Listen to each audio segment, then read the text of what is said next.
Hello friends, welcome back to our channel.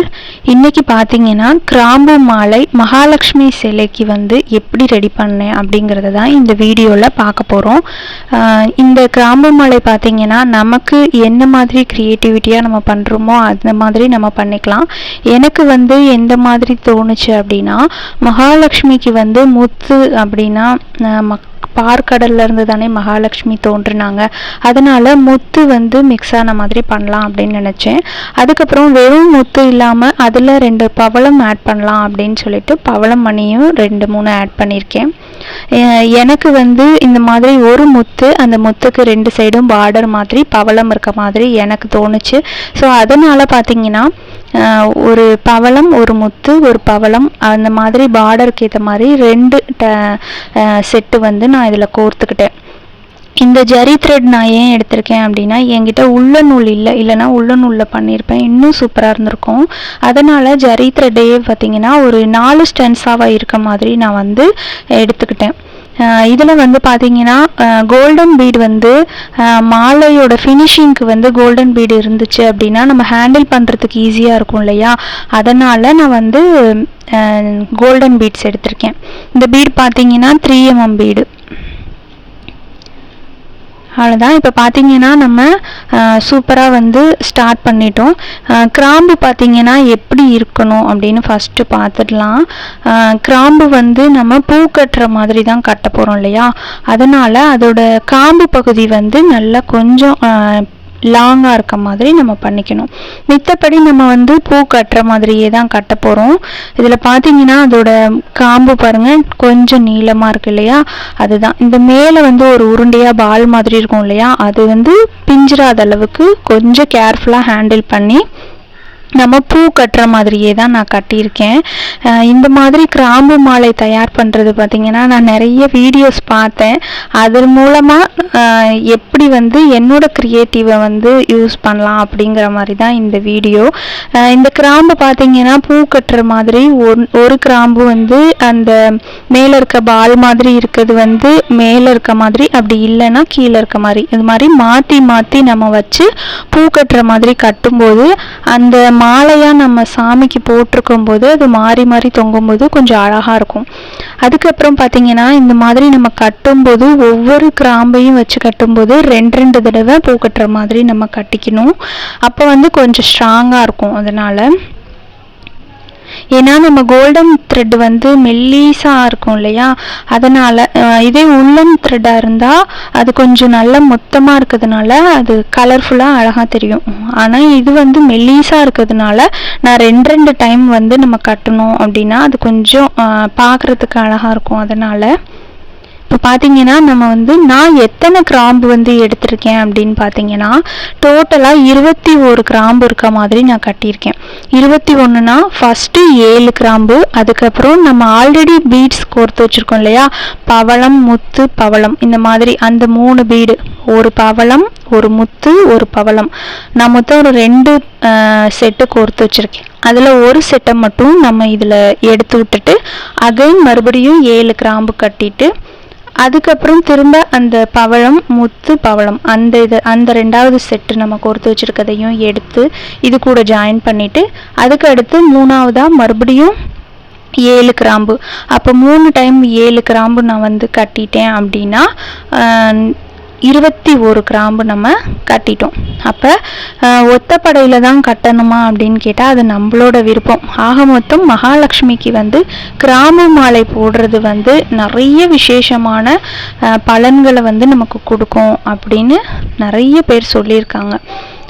கிராம்பு நல்ல வாசனை பொருள் இல்லையா. அதனால் மகாலட்சுமிக்கு எப்போவுமே வாசனை மிக்க பொருட்கள்லாம் ரொம்ப பிடிக்கும். அதனால் நம்ம கிராம்பு மாலை போடுறது விசேஷமான பலன்களை நமக்கு கொடுக்கும். இப்போ பார்த்தீங்கன்னா 7 கிராம்பு நான் கோர்த்துட்டேன். இப்போ நம்ம ஃபஸ்ட்டு கோர்த்து வச்சுருந்த அந்த ஒரு செட் ஆஃப் பீடு, ஒரு பவளம், ஒரு முத்து, ஒரு பவளம், அதை நம்ம ஆட் பண்ணிட்டோம். இப்போ அடுத்து அகைன் 7 கிராம்பு. இந்த கிராம்பு வந்து செலக்ட் பண்ணும்போது பார்த்தீங்கன்னா அந்த மேலே அந்த பால் மாதிரி இருக்கிறது வந்து இருக்கணும். இல்லாமல் இருந்தது அப்படின்னா நம்ம வேறு வேறு கிராம்பை வந்து எடுத்துக்கணும்.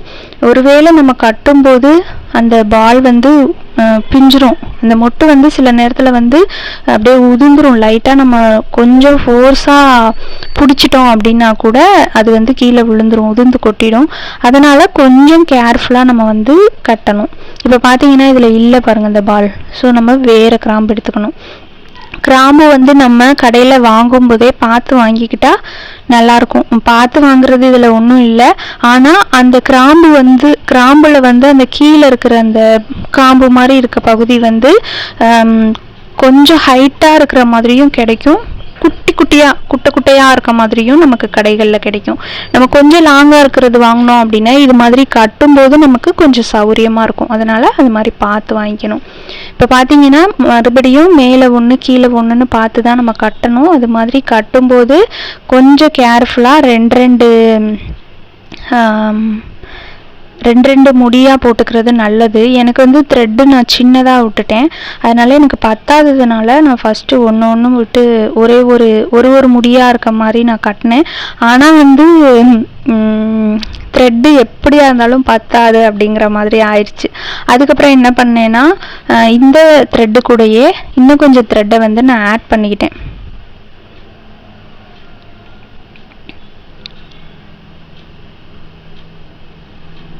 ஏன்னா சுத்தமாகவே இன்னும் 7 கிராம்பு நம்ம கட்டுற வேலை இருக்கு இல்லையா, அதனால் கண்டிப்பாக பத்தாது அப்படின்னு தெரிஞ்சிருச்சு. ஸோ அதனால் சரி எக்ஸ்ட்ரா நம்ம வந்து ஆட் பண்ணிக்கலாம் அப்படின்ற மாதிரி நான் முடிவு பண்ணிட்டேன்.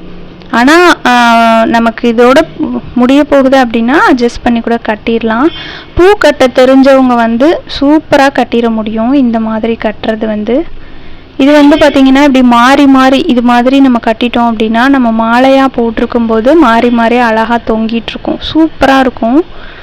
இப்போ பார்த்திங்கன்னா கொஞ்சம் நான் எக்ஸ்ட்ரா த்ரெட்டு வந்து ஆட் பண்ணிவிட்டு அதுக்கப்புறம் தான் வந்து நான் கட்டியிருக்கேன். இப்போ ஆட் பண்ணிட்டேன் எக்ஸ்ட்ரா த்ரெட்டு. இப்போ மறுபடியும் 7 கிராம்பு நான் கட்டிட்டு அதுக்கப்புறம் அது கூட வந்து கோல்டன் பீடை வச்சு ஃபினிஷ் பண்ணிக்கிறேன். நம்ம கோல்டன் பீடு வந்து எதுக்காக வைக்கிறோம் அப்படின்னா மாலையாக வந்து நம்ம போடும்போது கழுத்தில் சாமி சிலைகளுக்கு போடும்போது பேக் சைடு வந்து இந்த கோல்டன் பீடு இருந்துச்சுன்னா நமக்கு வந்து ஹேண்டில் பண்ணுறதுக்கு கொஞ்சம் ஈஸியாக இருக்கும். ஏன்னா நம்ம த்ரெட்டே விட்டுக்கலாம் அப்படிங்கிற மாதிரி நினச்சோம் அப்படின்னா த்ரெட்டு வந்து கழுத்தை ஒட்டி தொங்கும். அப்போ நம்ம எடுக்கும்போது தெரியாமல் பிரிஞ்சிருச்சுன்னா கூட ஃபுல்லாகவே அவுட்டு. அதுக்கப்புறம் திரும்ப அகைன் நம்ம அதை வந்து சரி பார்க்குற வேலையை பண்ணணும். ஆனால் இதே பீடு இருந்துச்சு அப்படின்னா அது நல்லா உருண்டுட்டு தானே இருக்கும். அப்போ வந்து நம்ம போடும்போது எடுக்கும்போது அது கொஞ்சம் ஈஸியாக இருக்கும். சாமியோட கழுத்தில் வந்து நம்ம ஹேண்டில் பண்ணுறதுக்கு சௌரியமாக இருக்கும். அதனால் கோல்டன் பீடு வந்து ஃபினிஷிங்கில் வந்து நமக்கு எவ்வளோ பீடு தேவையோ அவ்வளோ பீடு வந்து ஆட் பண்ணிக்கலாம். இதில் வந்து இன்னொரு விஷயம் என்னென்னா நம்மளோட சுவாமி சிலை வந்து எந்த அளவுக்கு பெருசாக இருக்குது அப்படிங்கிறத எந்த அளவுக்கு நம்ம மாலை தேவைப்படும் அப்படிங்கிறத நம்ம மெஷர்மெண்ட் எடுத்துட்டு நம்ம வந்து இது மாதிரி கட்டணும். நான் ஆல்ரெடி எடுத்துட்டேன்னா எந்த அளவுக்கு தேவைப்படும் அப்படிங்கிறத நான் குத்து மதிப்பாக என்னோட வீட்டில் இருக்கிறதுனால நான் பார்த்துருக்கேன். இதே நமக்கு தெரியாதவங்க ஏதாவது ஒன்று கட்டித்தர சொல்கிறாங்க அப்படின்னா நம்ம வந்து அந்த சாமியோட சிலையில் வந்து ஏதாவது ஒரு நூல் மாதிரி வச்சு அளந்து அந்த அளவுக்கு ஹைட்டுக்கு நமக்கு தேவைப்படுற அளவுக்கு நம்ம வந்து எடுத்துக்கணும். இப்போ பார்த்தீங்கன்னா 7 கிராம்பு 7ன்னு 3 டைம் நான் கட்டி முடிச்சிட்டேன். இப்போ வந்து கோல்டன் பீடை வச்சு நம்ம ஃபினிஷிங் கொடுக்க போகிறோம். கோல்டன் பீடு பார்த்தீங்கன்னா எத்தனை பீடு கோர்க்குறேன் அப்படின்னா அது எனக்கு தெரியல. எத்தனை பீடு வேணாலும் கோர்க்கலாம். ஆனால் சுவாமியோட பேக் சைடு கழுத்துக்கு தேவைப்படுற அளவுக்கு இருக்கணும். என்னோட சிலையில் பார்த்தீங்கன்னா சுவாமி சிலையில் பேக் சைடு இருந்து கழுத்துக்கிட்ட வரும்போது ரொம்பவே குறுகலாக இருக்கும் அந்த பிளேஸ். ஏன்னா சுவாமி மகாலட்சுமி கை மேலே இருக்கும் இல்லையா, அந்த கை வந்து கொஞ்சம் குறுகலாக இருக்கிறதுனால அந்த இடம் வரைக்குமே நான் வந்து இந்த கோல்டன் பீடு வர மாதிரி கணக்கு பண்ணியிருக்கேன். ஒரு சைடு வந்து ஒரு 8-10 பீடு வரைக்கும் நான் வந்து கோர்த்துருக்கேன். அதுக்கப்புறம் இந்த பக்கமும் நான் வந்து ஒரு 4-5 பீடு தான் கோர்த்தேன். இதுவே எனக்கு போதுமான அளவாக இருக்குங்கிறதுனால நான் போயிட்டு என்னோடய சுவாமி சிலை மேலே வச்சு நான் அளவு பார்த்துட்டு வந்து தான் வந்து இதை வந்து ஃபினிஷ் பண்ணணும். ஏன்னா கோல்டன் பீடு அதிகமாக இருந்ததுனாலும் சுவாமி சிலைக்கு கீழே வரைக்கும் நமக்கு மாலை தொங்கக்கூடாது இல்லையா, அதனால். இப்போ பார்த்தீங்கன்னா நான் வந்து ஒரு 7-8 பீடு, 7-8 இருக்காது, கம்மியாக தான் இருக்கும்.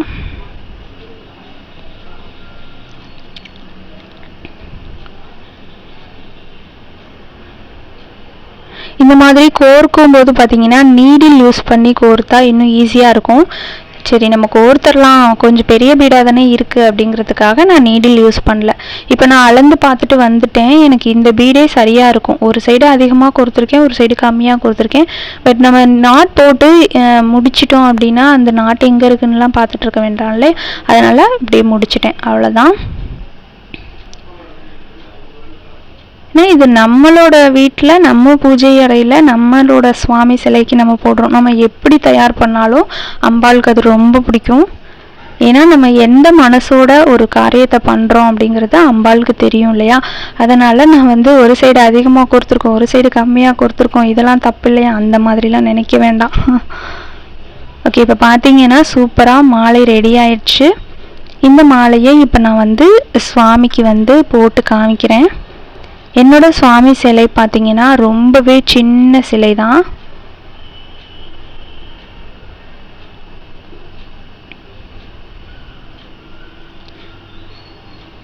நான் வந்து மகாலட்சுமிக்காக தானே ரெடி பண்ணேன், அதனால் பார்த்தீங்கன்னா இந்தளவுக்கு குட்டியான சுவாமி சிலை தான். இப்போ பீடு வந்து பார்த்தீங்கன்னா எனக்கு அந்த கை கிட்ட இருந்து ஸ்டார்ட் ஆகுது கோல்டன் பீடு. ஏன்னா அந்த இடத்துல கிராம்பு வந்துச்சு அப்படின்னா இடைஞ்சலாக இருக்கும். சில நேரத்தில் அந்த கிராம்போடைய முட்டு வந்து பிஞ்சிறதுக்கு சான்சஸ் இருக்கும்.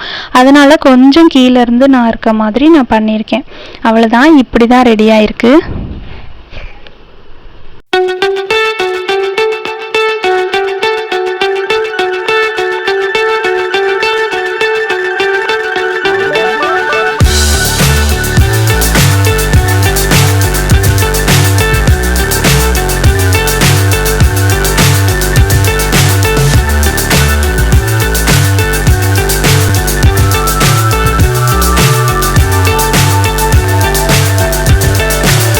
So high I'm hypnotized.